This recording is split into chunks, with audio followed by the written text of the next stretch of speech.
बिहार के एक छोटे से गांव में खुशबू नाम की एक लड़की रहती थी। वे लोग बहुत ही गरीब थे। खुशबू की मां जानकी अक्सर बीमार रहती थी। घर चलाने के लिए खुशबू सिलाई का काम किया करती थी और उसी से उनके घर का गुजारा चलता था। खुशबू सिलाई के साथ हर काम में निपुण थी। कमी थी तो बस उसकी सुंदरता की। खुशबू दिखने में ज्यादा सुंदर नहीं थी, वह बहुत ही काली और बदसूरत थी, जिस वजह से उसे हमेशा ही लोगों के ताने सुनने को मिलते थे। एक दिन खुशबू के पास उसके पड़ोस में रहने वाली गौरी काकी कपड़े सिलवाने आती है। खुशबू, ये मेरी बिटिया का लहंगा है, तुम इसका सुंदर सा लहंगा सिल देना, जिसे पहनकर मेरी बिटिया का चांद सा चेहरा और ज्यादा निखर जाए। बेटी की ब्याह का बहुत बहुत मुबारक हो काकी। अरे तू कब करेगी अपना ब्याह? तेरे साथ की सभी लड़कियों की शादी हो चुकी है और तेरे साथ की तो कितनी लड़कियों के बाल बच्चे भी हो चुके हैं। अब परसों रोज मेरी बिटिया रानी की भी डोली उठ जाएगी। काकी, शायद मेरी इन हथेलियों में जीवन भर दूसरे का लहंगा सिलना ही लिखा हुआ है। इतना बोलते ही खुशबू की आंखों से आंसू गिरने लगते हैं। अरे खुशबू बिटिया, इसमें तुम्हारी कोई गलती नहीं है। आजकल तो शादियों को लेकर 36 चोचले होते हैं, फिर तेरी तो दशा ही निराली है। पैदा होते ही बाप मर गया, माँ भी बेचारी लाचार बीमार ही पड़ी रहती है। ऊपर से तेरा यह काला पक्का रंग और ऊपर से गरीबी की मार, यही सब तेरे ब्याह के रास्ते में पहाड़ बनकर खड़ी है। अच्छा बेटी, अब मैं चलती हूँ। देखा माँ, सबकी तरह गौरी काकी भी बातों ही बातों में मेरे काले रंग पर ताने कस गई। खुशबू लहंगा सिलने में व्यस्त हो जाती है। वाह, कितना सुंदर लहंगा सिला है मैंने। जब रानी इस लाल लहंगे को पहनेगी तो कितनी सुंदर लगेगी। यह सोचते हुए खुशबू उस लहंगे को पहनकर खुद को शीशे में निहार रही थी। तभी लहंगा लेने रानी खुशबू के घर आती है और खुशबू को लहंगा पहने देख गुस्से से कहती है, अरे ओ काली बंदरिया, तेरी हिम्मत कैसे हुई मेरे इस लहंगे को अपने इस काले और बदसूरत बदन में पहनने की? तू जैसी गरीब भिखारन की औकात नहीं है इतना महंगा लहंगा पहनने की। यह फटे पुराने मैल कपड़े ही तेरी असली औकात है, समझी? अब चल, जल्दी से मेरा लहंगा दे। रानी की बातें खुशबू के दिल को चीर कर रख देती है। खुशबू रोते हुए रानी को लहंगा दे देती है और भगवान से शिकायत करते हुए बोलती है, हे दुर्गा मैया, तूने मुझे ही इतना काला और बदसूरत क्यों बनाया? हर लड़की का एक सपना होता है कि एक दिन वो सज संवर कर डोली में बैठकर अपने राजकुमार के घर जाएगी, लेकिन मेरे इन सारे अरमानों के बीच मेरा ये काला और बदसूरत रूप अड़चन बनकर बैठा है।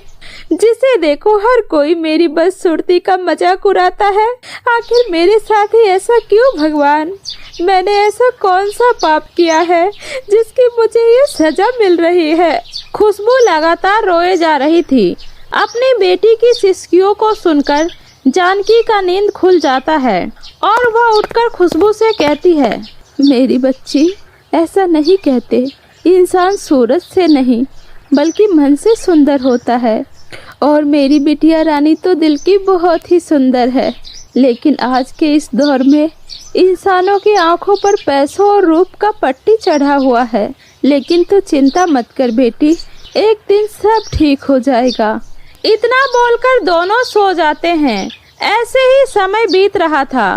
जानकी को अपनी बेटी की शादी की बहुत ही फिक्र लगी रहती थी और वो अपनी बेटी के लिए रिश्ते तलाशने की बहुत कोशिश करती है।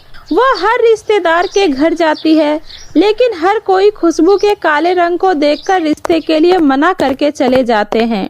बड़ी ही मुश्किल से जानकी को एक रिश्ता मिलता है। वे लोग खुशबू को देखने उसके घर आते हैं। खुशबू हाथ में चाय का प्लेट लेकर उनके सामने आती है। अरे आय हाय, यह कैसी बेटी है आपकी? अरे कहाँ मेरा बेटा दूध सा सफेद और कहाँ आपकी बेटी कोयले की खान? माफ करना बहन जी, मैं ये रिश्ता नहीं कर सकती। भगवान की खातिर कृपया मेरी बेटी को ठुकरा कर मत जाइए। मैं आपके आगे हाथ जोड़ती हूँ। मेरी बेटी दिल की बहुत ही अच्छी है। वो आप लोगों को कभी कोई शिकायत का मौका नहीं देगी। कृपया हम पर रहम खाइए। ठीक है, लेकिन हमारी भी कुछ शर्तें हैं। देखो जानकी बहन, वैसे तो मेरे बेटे के लिए लड़कियों की लाइन लगी पड़ी है, लेकिन तुम चाहती हो कि मैं तुम्हारी बेटी को बहू बनाऊं, तो मेरी एक शर्त है। तुम्हारी बेटी से शादी करने के लिए हमें ज्यादा कुछ नहीं, 2 लाख नगद और 5 तोला सोना देना होगा। अगर मंजूर है तो कहो। मुझे सब मंजूर है, बस आप ये रिश्ता मत तोड़िए। ठीक है, तो ये रिश्ता तय रहा। माँ, आपने हाँ क्यों कह दिया माँ? इतने सारे पैसों का बंदोबस्त आखिर कैसे होगा? उसकी फिक्र तू मत कर बेटी, तूने वैसे ही हमारी वजह से बहुत दुख झेले हैं, अब और नहीं। संजय बहुत अच्छा लड़का है। उसकी माँ थोड़ी लालची है, लेकिन वह भी दिल की बहुत भली औरत है। बस एक बार मेरे जीते जी तेरा ब्याह हो जाए, फिर मैं सुकून के साथ तेरे बाबा के पास चली जाऊंगी। माँ, यह तुम कैसी बातें कर रही हो?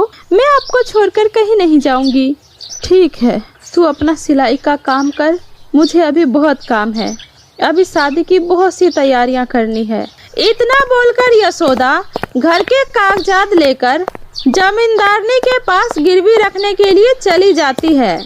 मालकिन, ये मेरे घर के कागजात हैं।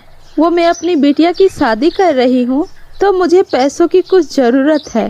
कितने पैसे चाहिए? मालकिन, 5 लाख रुपए तक मिल जाते तो आपकी बड़ी कृपा होती। क्या 5 लाख रुपए? तुम्हारा दिमाग तो खराब नहीं हो गया है? तुम अगर अपना पूरा घर बेच भी दोगी, तब भी तुम्हें तुम्हारे घर के 5 लाख नहीं मिलेंगे। मेरी मानो तो अपनी बेटी का किसी गरीब घर में शादी कर दो। नहीं मालकिन, ऐसा मत कहिए। आपका बहुत बहुत शुक्रिया मालकिन, अब मैं चलती हूँ। इतना बोलकर उदास मन से जानकी वहाँ से चली जाती है। ऐसे ही धीरे धीरे शादी का समय नजदीक आ जाता है। कल शादी का दिन है और अब तक शादी का कोई भी पुख्ता इंतजाम नहीं हुआ है। आखिर इतना सब कैसे होगा? खुशबू यह सोच ही रही थी कि तभी गांव की सभी औरतें सज धज कर खुशबू के घर आती है। खुशबू अपनी माँ की एक पुरानी सी साड़ी पहनकर सिंपल सा तैयार होकर सबके सामने आती है। अरे ये क्या, होने वाली दुल्हन का चेहरा इतना फीका, ना कोई साज ना कोई श्रृंगार। शादी के लिए क्या तुमने एक भी लहंगा नहीं सिलवाया? वैसे तो पूरे गांव के लहंगा सिलते फिरती हो, और अपने लिए तुमसे एक लहंगा तक नहीं बनवाया गया। सही कह रही हो बहन। वैसे खुशबू, ये फटी और पुरानी साड़ी कहाँ से खोज कर निकाली हो? अरे कम से कम शकल अच्छी नहीं है तो कपड़े तो ढंग के पहन लेती। और नहीं तो क्या, जैसी बदसूरत शकल है वैसी ही बदसूरत साड़ी भी पहन कर आ गई है। इसी तरह से गांव की औरतें एक एक करके खुशबू का खूब मजाक उड़ाती हैं। सभी लोगों के घर चले जाने के बाद खुशबू रोते हुए झटपट से अपने सिलाई मशीन पर बैठकर बचे कुचे कुतरन को जोड़कर अपने लिए एक लहंगा तैयार करती है और उसे पहन लेती है। लेकिन अपने लहंगे को देखकर खुशबू निराश मन से रोते हुए कहती है, हे दुर्गा माँ, आखिर मेरे साथ ही ऐसा क्यों? आपने हमें ही इतना बदसूरत और गरीब क्यों बनाया? यहाँ कोई भी ऐसा नहीं है जो मेरे दिल का हाल समझ सके। ना तो हमारे पास लड़के वाले की मांग पूरी करने के पैसे हैं और ना ही मेरे पास कोई ढंग का लहंगा है। आखिर एक दुल्हन की शादी लहंगे के बिना तो अधूरी होती है ना। खुशबू यह बोलते हुए फूट फूट कर रोने लगी। तभी उसकी आंखों से आंसू टपककर उसके लहंगों पर गिर गई और एक चमत्कार हुआ। उसका फटा हुआ लहंगा एकदम से खूबसूरत लहंगे में बदल गया। खुशबू अपने लहंगे को हैरानी से देखते हुए बोली, मेरा लहंगा तो जगह जगह से फटा हुआ था, फिर ये लहंगा एकदम से इतना सुंदर लहंगे में कैसे बदल गया? आखिर जैसे भी ये हुआ हो, खुशबू अपने लहंगे को देखकर बहुत ही खुश होती है और शीशे में खुद को निहारते हुए कहती है, ये लहंगा तो वाकई में बहुत ही खूबसूरत है, लेकिन ये इतना सुंदर लहंगा भी मेरे इस काले और बदसूरत रूप को अपने अंदर नहीं छुपा पा रहा। काश मेरी सूरत भी इस लहंगे की तरह ही सुंदर होती। खुशबू के मुंह से इतना निकलता है कि वो एक बहुत ही खूबसूरत लड़की में बदल जाती है और वह एक परी सी दिखने लगती है। क्या ये मेरा ही रूप है? पर मैं अचानक से इतनी सुंदर कैसे हो गई? तभी खुशबू की नजर अपने चमचमाते हुए लहंगों पर जाती है। वो समझ जाती है कि ये सब उसके इस जादुई लहंगे के जादू से ही हुआ है। हो ना हो मेरा ये लहंगा जादुई हो गया है और ये सब इसी के जादू से हुआ है। क्यों ना मैं अपने इस जादुई लहंगे से कुछ और मांग कर देखूं। ए मेरे जादुई लहंगे, क्या तुम मुझे अपने जादू से मेरे लिए मेरी शादी के गहने और सजने संवरने का सामान दे सकते हो? खुशबू के इतना कहते ही वहाँ पर उसके लिए सारे जेवर और श्रृंगार का सामान अपने आप आ जाता है। तभी उधर से खुशबू की माँ आती है। क्या बात है माँ, आप इतनी ज्यादा दुखी और परेशान क्यों दिखाई दे रही हो? माँ क्या हुआ? मुझे माफ कर दे बेटा, मैं तेरे लिए कुछ नहीं कर पाई। मैंने बड़े सेठानी से लेकर सरपंच मुखिया सबका दरवाजा खटखटाया, पर किसी को भी मुझ दुखियारी माँ पर जरा भी दया नहीं आई। मैं तेरे लिए कुछ न कर सकी बेटी, मुझे माफ कर दे। मेरा कलेजा तो ये सोचकर फटा जा रहा है कि कहीं आज तेरी बारात चौखट से न लौट जाए। माँ आपको अब किसी भी बात की कोई चिंता करने की आवश्यकता नहीं है। बारात के आने का समय हो रहा है और अब बस आप देखती जाओ। उनकी सारी मांगे हम जरूर पूरी करेंगे।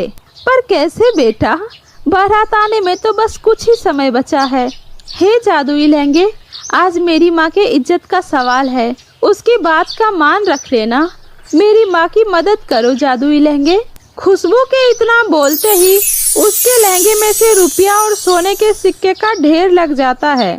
यह सब देखकर जानकी हैरान रह जाती है। फिर खुशबू अपनी माँ को जादुई लहंगे के जादू के बारे में बताती है।